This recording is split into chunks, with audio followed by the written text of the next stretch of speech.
Your new magazine came today. Why didn't you tell me that before? I'm sorry, I Honey, forgot. I have asked you time and time again. Please, please, please let me know when the mail comes. Frank, I'm sorry, I forgot. Well, if there's something important in it, maybe I should be taking care of it before dinner instead of after. I'm sorry, I forgot. How many times do I have to ask you this? I mean, I don't put that much on you. I don't ask you to do that much for me. Well, I thought we could have a nice dinner together. Each of us is motivated by different things. We discovered this the last time. Certain consequences important to me may hold no interest at all for you. Of course, things like money and success are of interest to most people because they can be traded for many of the consequences we as individuals want. Many of them, but not all. That's why when we talk about keeping someone going through a program, keeping someone moving toward his or her goals, we cannot know what consequences are important to a specific person.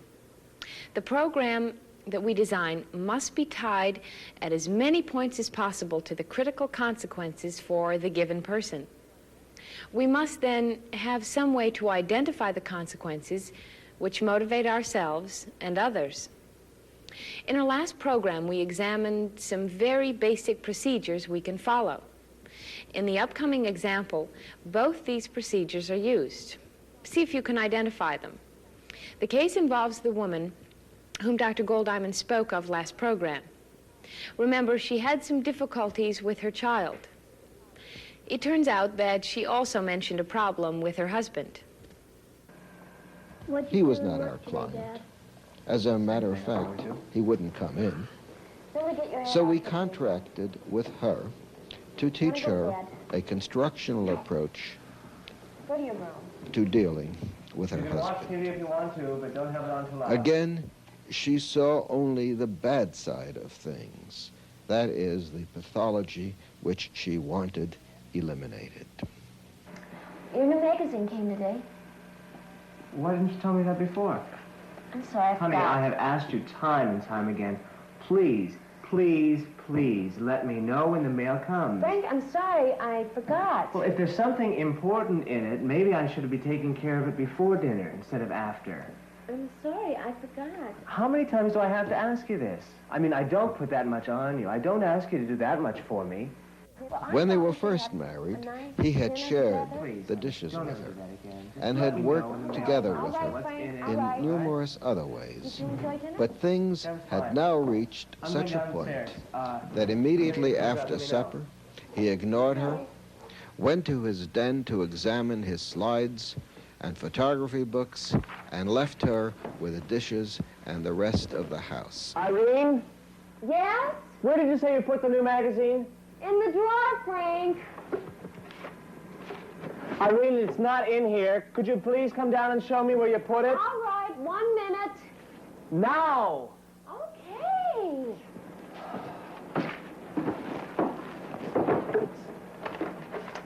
There. Well, no wonder I couldn't find That's it. You where put it it under a always piece is, of paper in there. Look, I don't know how many times I have to ask you. Could you please try to keep this den for me clean so I have someplace nice to come home to? Look at this. Was Billy down here? I really don't want him in here. Okay, I'll tell And him look to at stay all out. this junk over here and up in here. Okay, Frank, are you done? Yeah. I want to show you something here. Look, I really don't But have the I- time.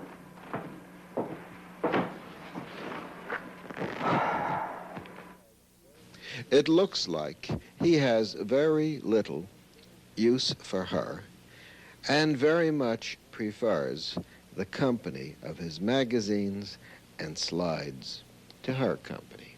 Maybe he wants to show them off, but that's as far as it goes.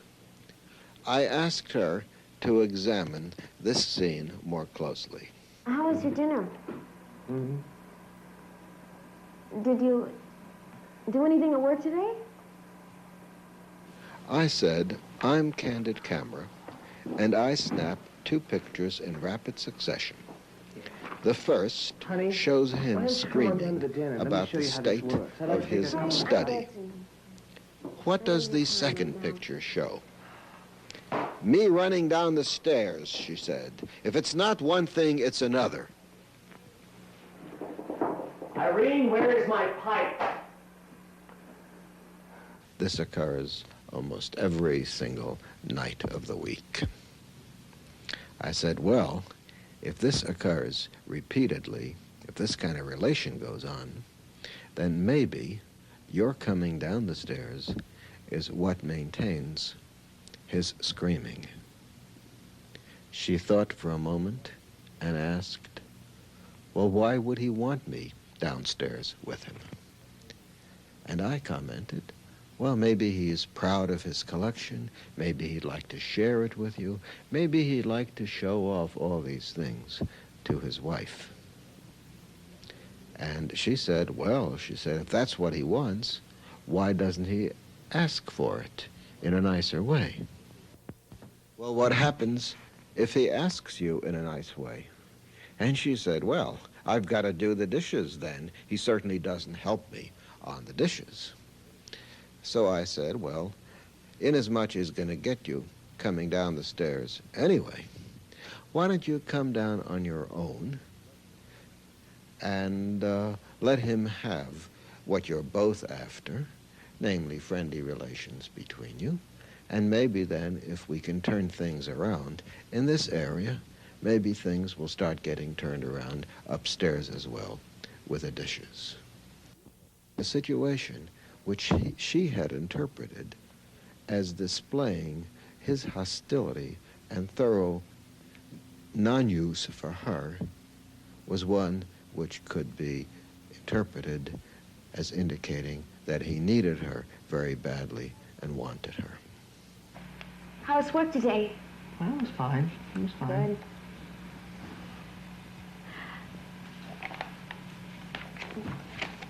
Oh, what's this about? Oh, I have one of these down in the den. Oh, yeah? Yeah. I've asked you to see it. Would you like to see it? Yeah, I'd really like to. Well, okay. Let's go down and look. Okay. Well, what about the dishes? They can wait. I asked her how it went, and she said it was like a hot knife going through butter. And you know, she said there's something funny about it. I actually enjoyed looking at those slides. You know, he's a darn good photographer.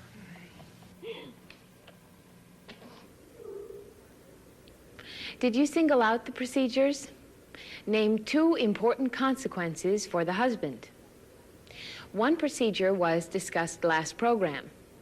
What does the husband like to do? How does he spend his free time? That's right, his hobby is photography.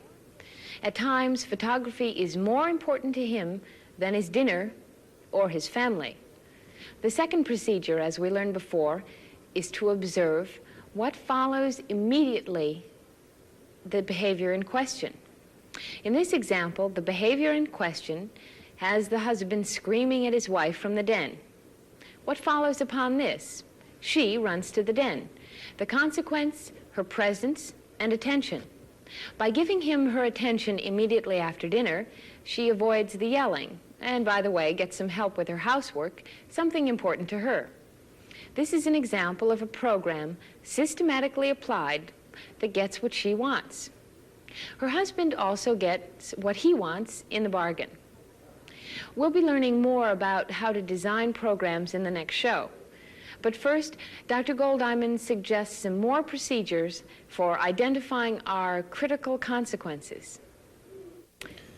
Another way we have about finding out the consequences which will maintain a person's behavior or which will keep him going through the program is to just ask ourselves, or to try to find out for ourselves, what is it that we know about the group of which the person is a part, or what do we know about his individual history or her individual history, which can then help us find out what is important for the particular person. Well, give me an example. Well, I'll just take my own personal case. When I was in the hospital, ultimately I wound up in the wheelchair that I'm in right now. When I came there, it was known that The particular person who was there was a psychologist. It's a group who is quite enthusiastic about what he's doing, has published widely in the area, and the like.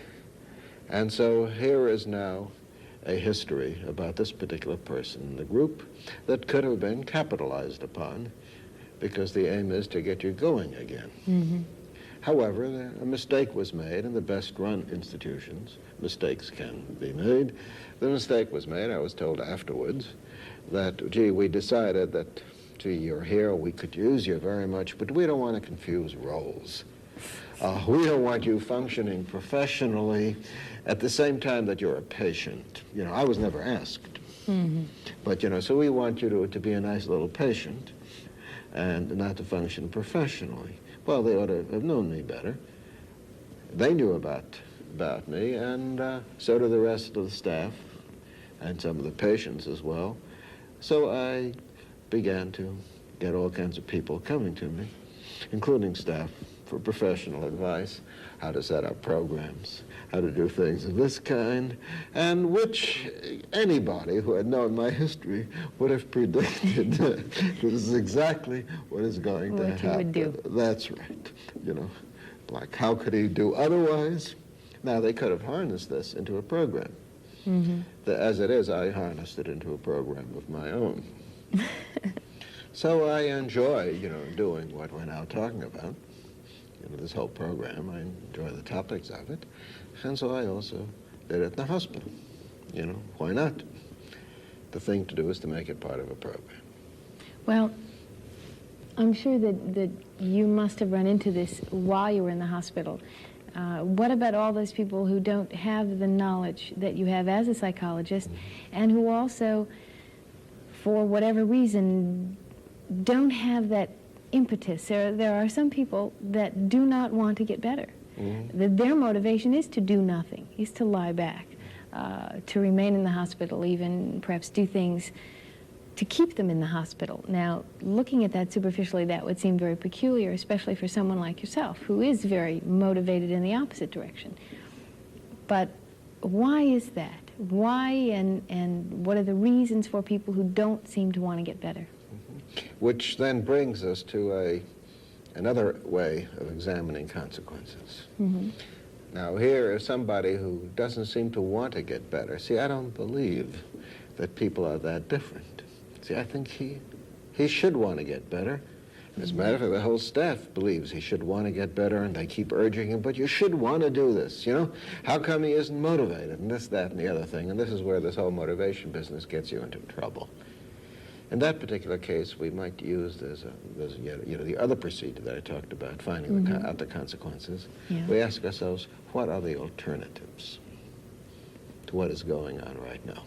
Let me give you an example.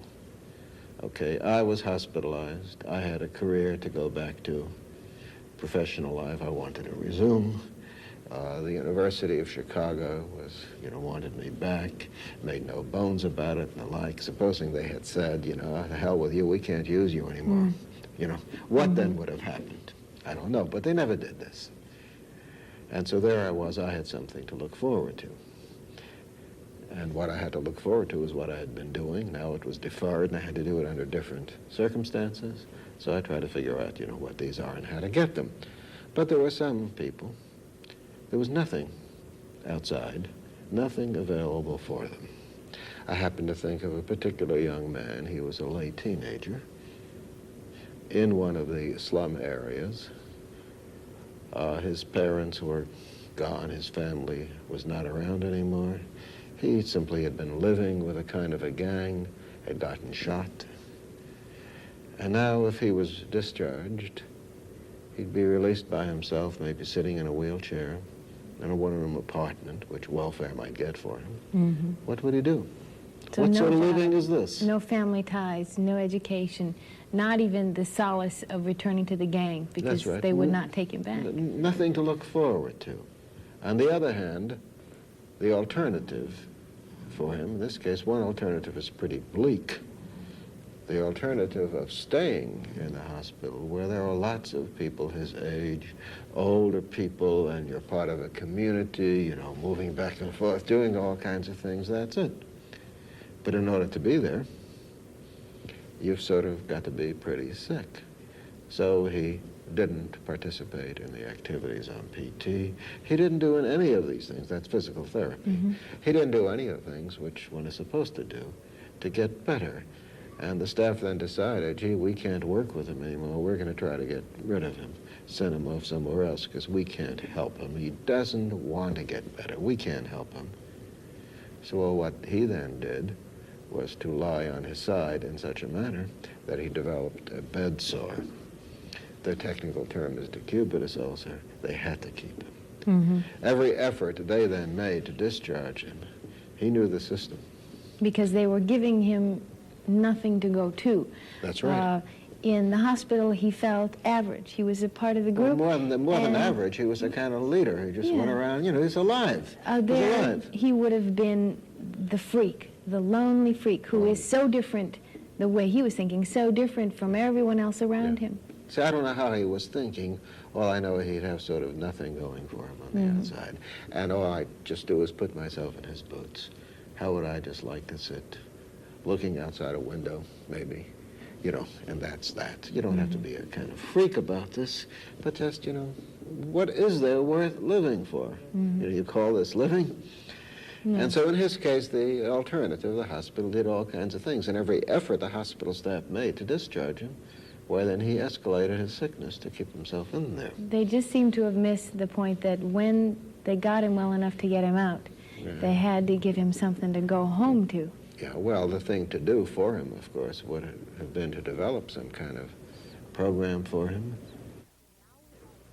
So, now we've added 2 more procedures to our arsenal. We may want to use them to identify important consequences. We also found out a little more about programming. For example, don't take away the important consequence. Rather, provide a new way in which to get it. Removing the consequence without providing an alternative way to get it usually results in increasing the unwanted behavior rather than eliminating it. But we're talking about 2 new ways to identify the consequence. One question to ask is, what do we know about the person and the groups of which he is a part? What does he like to do? This method is not foolproof, but it does suggest the direction our investigation should take. Be careful, though, because what we are using here is a guess based on a generalization, which is not always accurate. Some psychologists may really prefer not to see people with problems. Looking at the alternatives available to the person is an important way to identify what's going on, especially in cases which seem to make no sense. What would he or she be doing were it not for the current situation? In this way, we identify consequences to be avoided and can design a program with these in mind. We now have 4 ways to keep in mind when talking about motivating someone. For the record, here are 2 more. Dr. Goldiamond, are there any other procedures that we can talk about? Well, one of them, of course, is the experimental laboratory, where we set up the conditions to try to find out what the critical consequences are. But of course, the particular procedures are not of very much concern to us right now. We can use that laboratory to find out what they are, but certainly we don't want to become laboratory scientists right now. But one of the things that the laboratory teaches us is how to observe, and we can use those observations to develop procedures outside the laboratory, which is one of the things that I, of course, have been doing all along. Well, we've talked about the groups, we've talked about the history, we've talked about the laboratory evidence, but I think we've left out something pretty basic. Ask the person. Oh, that's an excellent point. It is indeed. During the Great Depression, stressing great. Not the current, just the great. Current, just the great one. In the 30s, the federal government had a program to resettle farmers who had lost their farms in Alaska. And some of them stuck it out and some of them didn't. And what they discovered was, they asked themselves the question of what is it that was involved. It turns out they had given them a questionnaire when the farmers first enrolled in the program. And there was one question there which was highly indicative of whether they'd make it or whether they wouldn't make it, and that was the answer to the question of, would you like to settle in Alaska? You know, they might have listened to them and saved themselves a lot of problem. The people who said yes, they would, tended to stick it out, and the people who said no, didn't. Now, you can't always tell. You know, it's not always that simple, because people can lie, they can, you know, fudge things. Furthermore, they themselves may not often know what it is that they are after. But people will tell you, you're right. One way to get them to tell you is by asking. But then there is another way. They're always telling, as I said. And that's by stop, you know, look, listen, observing them very carefully, their backgrounds, the situation in which they are. And it often turns out they told us in this manner, in the very beginning, what the critical consequences are. Well, that makes sense. They don't always know. None of us always know. But a lot of times we feel, and that may not be a quote, justified, quote unquote, reasonable, coherent, but it's personal, it's heart, it's gut, and it makes sense to listen. Yeah. Well, people make sense if you listen in the right way. And one of the ways to listen and to look is to examine the consequences which seem to occur after their behaviors. Another way, of course, is to look at the behaviors themselves. Another way is to look at the history, you know. They do make sense. But the way to find out what the critical consequences are is to stop and look and listen appropriately. As Dr. Goldiamond said, the laboratory is only of passing interest to us, but it may be useful in future shows as a way of demonstrating certain things. The last way to identify consequences is important, as much for its uses as for the caution which should be exercised in using it. Asking yourself or others what consequences are important may give you very valuable information, but it may also give you unreliable answers. Watching what goes on, and in so doing using the observable procedures discussed earlier, will give you a more accurate reading than asking. Certainly asking can give you a place to start. But if it doesn't make sense, observe the behavior. That will make sense when the observations are made according to the earlier procedures. Throughout these discussions, we've been talking about individuals. But every day, individuals must deal with groups and institutions. What I want to know is, can the same procedures be applied to the institutions as well as to the individuals? We've been talking about individuals, Dr. Goldiamond, and I'll admit you've convinced me that people make sense if you listen and observe. However, you're going to have a heck of a time convincing me that the idea of consequences also applies to groups and institutions. I really find it difficult to believe in this day and age that many of them make sense. Yes. I see you choked on that one, too. Yes, I did. I think institutions make sense as well.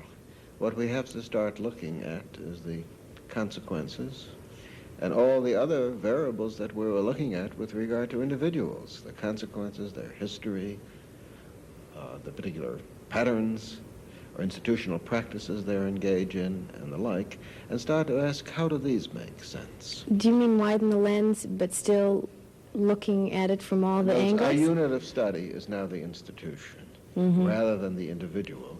The unit of study is what we call an institution. Let's take an example. There was a recent study about elderly, wheelchair-ridden patients who just moved around in their wheelchairs.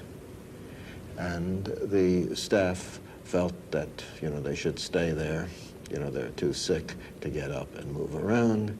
On the other hand, there were some bright young people there who said, well, gee, maybe we can get them going and get them moving, then of course this is going to save them in a variety of ways. Their bones won't change as rapidly as they're doing right now. Osteoporosis will be retarded. A variety of beneficial changes will occur if they start to walk rather than being in the wheelchair. But it was institutionalized practice to keep them in wheelchairs. Well, what they did to demonstrate to the hospital staff that the patients could walk is they set up a program whereby they asked the patient to stand up and, walk a little bit and stand in front. And when the person was walking, they engaged them in social conversation and chit-chat and so forth and so on. And soon they were getting people to walk goodly distances by themselves and not use the wheelchairs. They published this with pride, and they'd see that naughty institution. What they've done is they've set up what is called, quote, the aged sick role, that if you're old, you're sick as well, and just put you down in the wheelchair. And this is bad, bad, bad.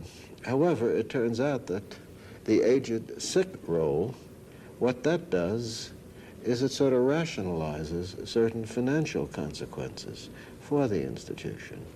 Because if some of the elderly get up and do walk around, granted that their osteoporosis may be retarded, they can slip and fall and break a hip, do things of this kind, and then there are all kinds of consequences for the institution in terms of the extra care they have to take, in terms of the extra costs, in terms of the possibility of the family finding out, being accused of being neglect, and so forth and so on.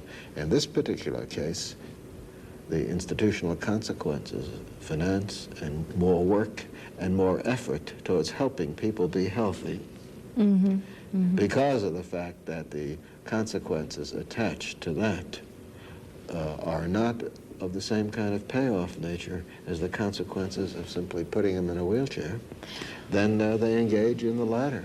Well, it's also true that, in fact, at this moment, the United States Congress is investigating nursing homes and the type of financial assistance they get from federal, state, and local governments to, in effect, have people sit down and not move and be tranquilized because they're less trouble. They don't have to take care of them as much when they're tranquilized. That's right. This is far more commonplace, we're finding out, than any of us had any idea. That's right. But besides a congressional investigation, and many of these investigations go on, and yet the conditions don't seem to improve, how do we get around the type of system that maintains the illness, that refuses to, in effect, stick its neck out in any way to get the health back? How do we do it?